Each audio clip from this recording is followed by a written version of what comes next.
is to be a child playing with fire, or a man manipulating powerful chemicals without knowing their relation to one another. This is universally true, and all who are not learning about mind are in like danger, because we are all dealing with a great cause from which springs forth all conditions that appear in the lives of men and women. Mind is the one reservoir from which we draw, and it is through the laws of mind that we form our lives. Please look up at the screen and let's use the atom-smashing power of mind together by speaking the affirmation for the month. As a spiritual master, I am preparing my mind for the best that life has to offer by drawing clear boundaries on what I allow my mind to focus. I focus on self-love and service through spiritual living.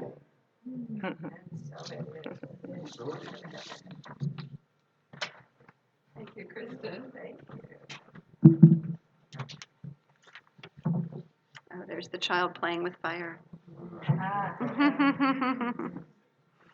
Powerful, powerful way to emphasize the importance of understanding this thing that we call universal mind and the laws and the principles that work in this universe that we live in. And because we hold this idea that what's true in the microcosm is also true in the macrocosm, as the universal mind of the one source creates the universe, and now we're finding multi-universes, multiverses. Each one of us are the microcosm of that macrocosm, and each one of us are really beholding to the same laws as are taking place on the universal level, that law of cause and effect. And I love this idea. I mean, I love how Charles Fillmore just emphasized that unless we truly understand and abide by these laws of how the universal mind works, then, and if we misuse them, it shows up in our life experience. But we can also use it to create an even better life than we already have by being mindful, minding the mind. That's what our entire topic is for this month. By what I love that Emerson said, stand guard at the portal of your mind. That's his way of saying, have some boundaries on what you allow your mind to focus on. Now, again, we want to realize that we do get triggered by things. We still have aspects of ourselves that are called conditioned mind.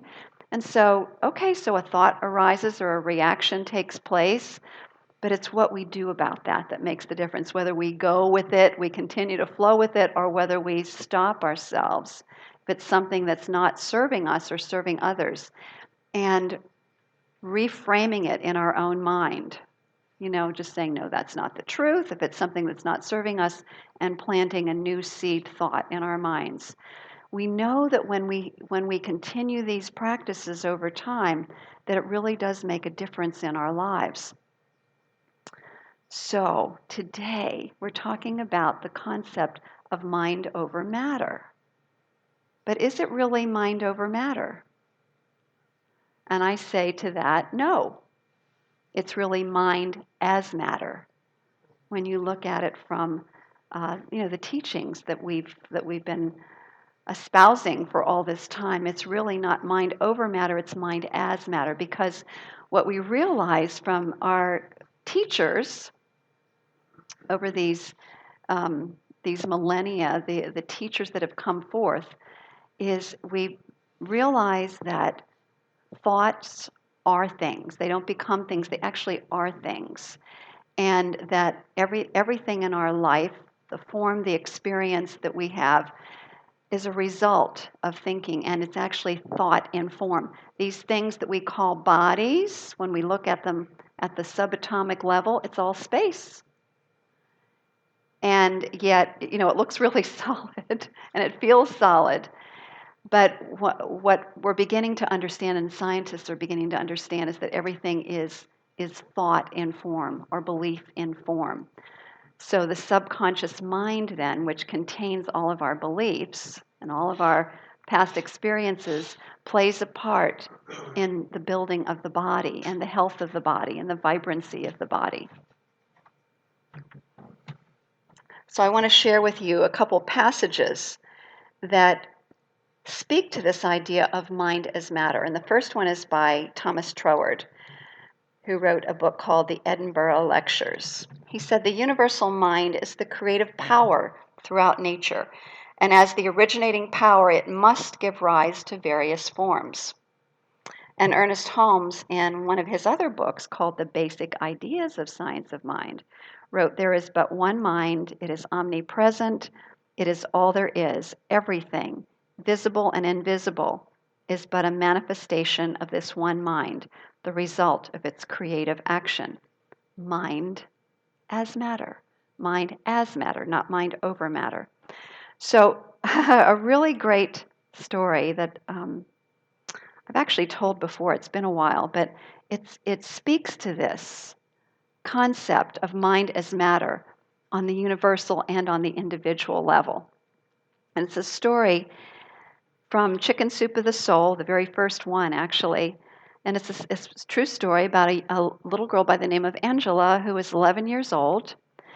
And at the age of 11, she was told by the doctors she had contracted this disabling neurological disease that attacked her ability to walk. And so the doctors were telling her and her family that she would be in a wheelchair for the rest of her life. And having just a very strong little spirit and determination, this little girl refused that diagnosis. She said, "No, I will walk again." And so her spirit was so engaging to all of the therapists that worked with her, they transferred her to a very special rehabilitation center in the San Francisco Bay Area. And so she worked as hard as she possibly could work, and they taught her how to do visualization, using imagery, seeing herself having the ability to walk. And so she continued to practice over and over and over again. And one day, as she's lying in bed and she's imagining herself walking, all of a sudden, the entire bed shakes. In fact, the entire hospital shakes. In fact, the entire San Francisco Bay Area is shaking.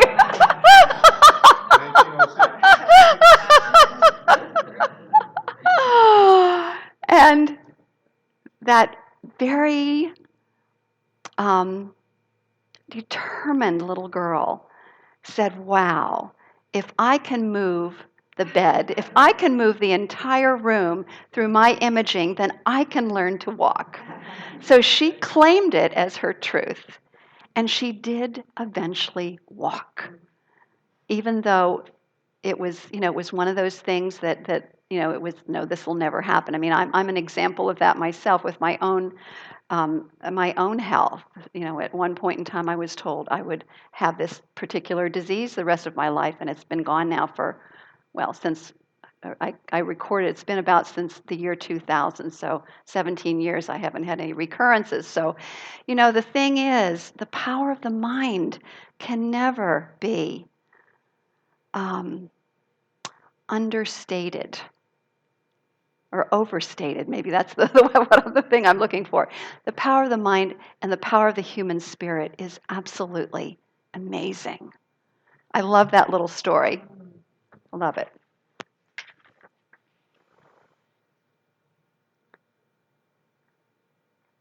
So here's a really powerful statement by Ernest Holmes that I think speaks to this so well, and it is this, and he actually repeats it often throughout the text and in other places.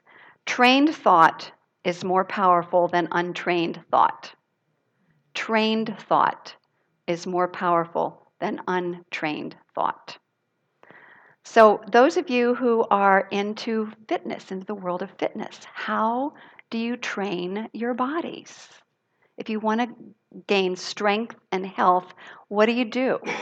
So what are some examples? Anybody? Yes. I'm a visualize. Okay. That's When I practice swimming, uh-huh. visualize my swimming and I visualize how the mechanics are. Wow. Awesome. And by the way, he's a gold medal winner too. So I think we could I think there's some success there. Okay, so what else? What are some other things? Practice, practice, practice, practice, repetition, repetition. Anything else? Nutrition, yes. Rest. Uh-huh, yeah. Right. So nutrition, rest. So we have to be really mindful. Then, just like being mindful of what goes through the portal of our mind, it's also being mindful what goes through the portal of our mouths, right? In terms of nutrition, being really mindful. Okay. Let me give you some other ones because I do have certain talking points.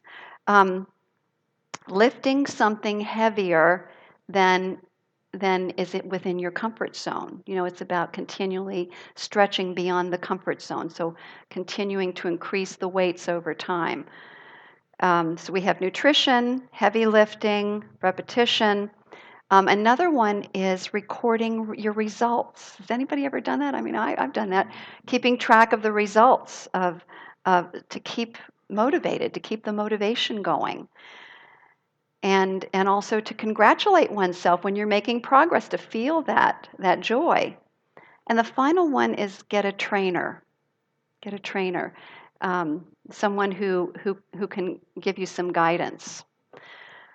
So just as those same principles apply with the body, those same principles apply with the mind. So let's look at the first one, nutrition. We talk about stand guard at the portal of your mind. Thoughts of a higher vibration nourish the mind and actually strengthen it. So, as we are reading spiritual texts about higher truth, as we do things like listen to the Dalai Lama, that he was speaking higher truth principles, the interdependence of all life, we're all human family, and that it's important that we all care about the welfare of one another. That's higher thinking. It's not the thinking that the average person necessarily engages in. Affirmations, we've learned how to do affirmations of higher truth, of what it is that we choose to become. And things like love is the answer, all there is truly is one infinite presence, and that presence is good, that presence is love. As we do our form of prayer, which is called spiritual mind treatment, we are literally feeding our minds with higher truth and gaining strength so that when conditions are anything other than what we want, we can stay very strong and rooted in that truth no matter what's going on. We don't get thrown off center so easily. Or if we are thrown off center, we can get back to center more easily. So nutrition for the mind, higher thinking, truth thinking. The heavy lifting, the spiritual heavy lifting. Again, this is about challenging our limited thinking, looking at what kinds of thoughts that we're having that are not serving us and replacing them, just as we were talking about before with the nutritional ideas. And so here's another one that was actually success principle number 1 from last month, is we are responsible for our own experiences. That's a stretch for some people because there's a natural tendency to want to say, oh no, it's the economy, oh no, it's that other person, oh, whatever it is. But instead of saying, no, I am responsible for my life experience. So that's spiritual heavy lifting, is to really move into those higher ways of thinking. Repetition, as Candace mentioned, spiritual reading, spiritual practice that happens daily, affirmations, meditation, prayer, visioning, journaling, coming to services on a regular basis and hearing higher truth, hanging out, spiritual fellowship, hanging out with other people, classes, etc., um, that help you stay grounded in this truth and to continue moving forward and strengthen that spiritual muscle. Can I add one? Yes. Singing sacred songs. Yes. Raises your vibration. And it taps into another part of the brain as well. Singing does, which is very powerful. The emotional part of the brain.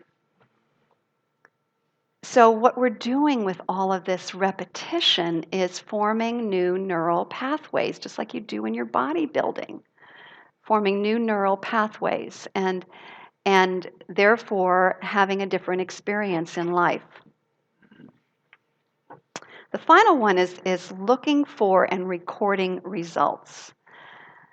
Journaling or some type of record keeping, really powerful. And that means that we need to pay attention to coincidences. I'm putting that in quotes.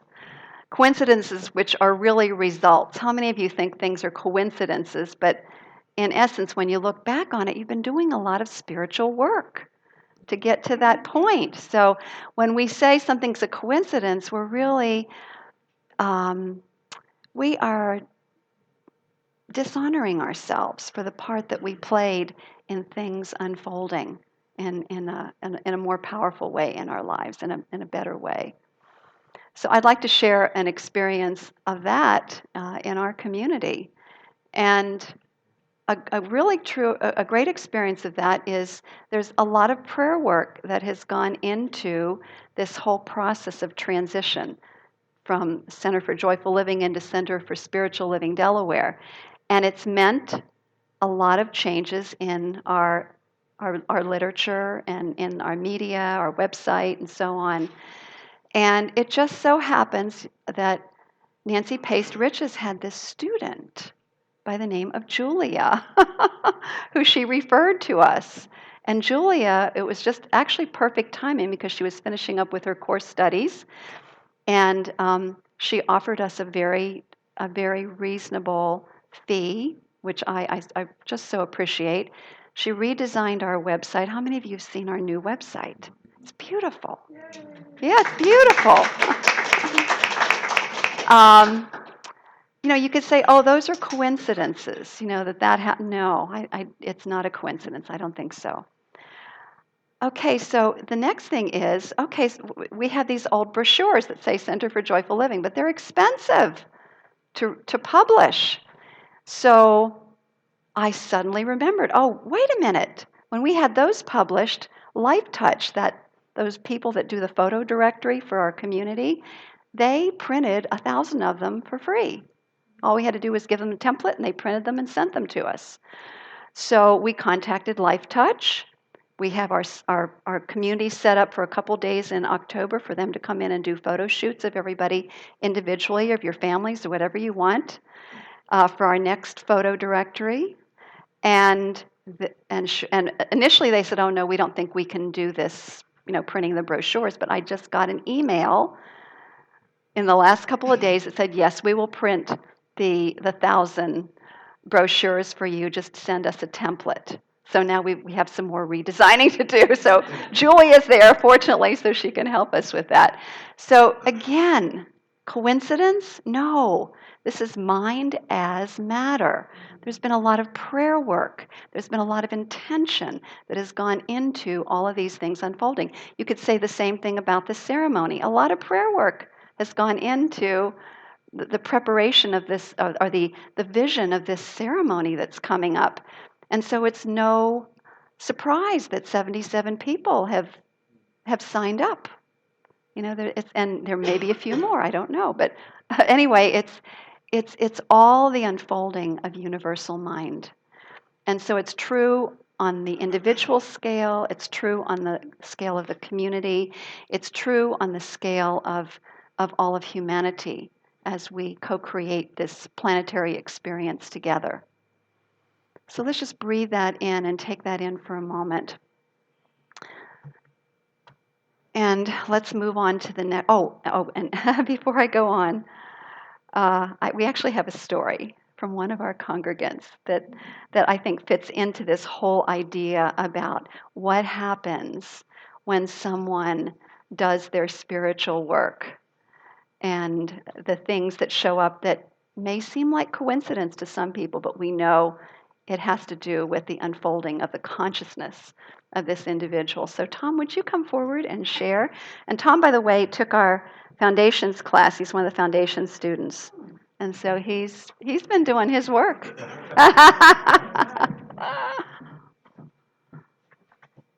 morning. Good morning. I had the pleasure of working this Saturday on a project I was just awarded for a displaced family's home, who had an electrical fire in March. Demolition started in the living room, tearing down the ceiling. As I was working, my intuition spirit asked, "What if you found money? What would you do?" Without hesitation, I answered, "What a joy it would be to give whatever was found to the owners with true love." The feeling of spirit ran through me, my spine. When I hear something or feel something, it goes right up my spine and radiates through my body. This stayed with me as I worked. In a short time, I was pulling out currency bags that had been stuffed between the now exposed floor joists, but all were empty. Until I uncovered the next bag. 2 bags with coins and paper at the top of the bags. You could feel it must have been money or currency or whatever was in there, but really made you anticipate the best for these homeowners who'd been through a lot. Both were tied with string and a red tag around them. I texted the owners and said, I need to see you both. I need to see both of them together, both of you together. They feared that I had uncovered some structural issue, which, with no details, I assured them that this was not the reason for my need to see them. So we had a 12:30 meeting yesterday. I showed them the empty currency bags, and then 2 sealed bags. Then we cut them open. Needless to say, they were overwhelmed.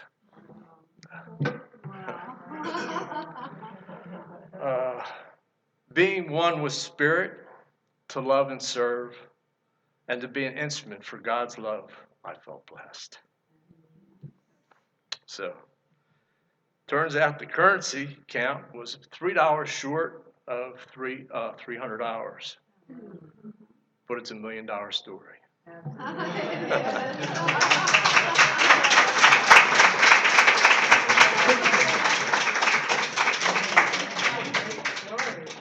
Lovely. And the picture to prove it. And anybody who does have stories like this, please share them with me, because I think we all gain so much by hearing from each other. So thank you so much, Tom. All right, so the last one is get a trainer. Well, how do we get a trainer on the spiritual level? Practitioners and ministers, a spiritual coach, somebody to coach you. And I take this very seriously. So I have my mentors, my prayer partners, and I actually am working with someone who is a spiritual coach right now.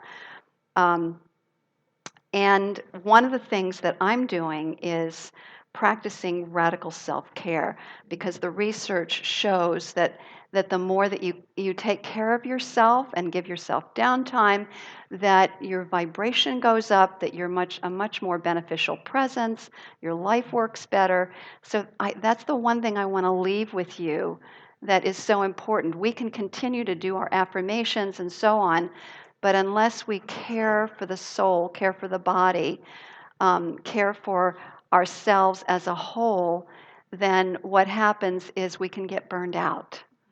So this is a really key point, radical self-care. I've been journaling every day. That's part of my process.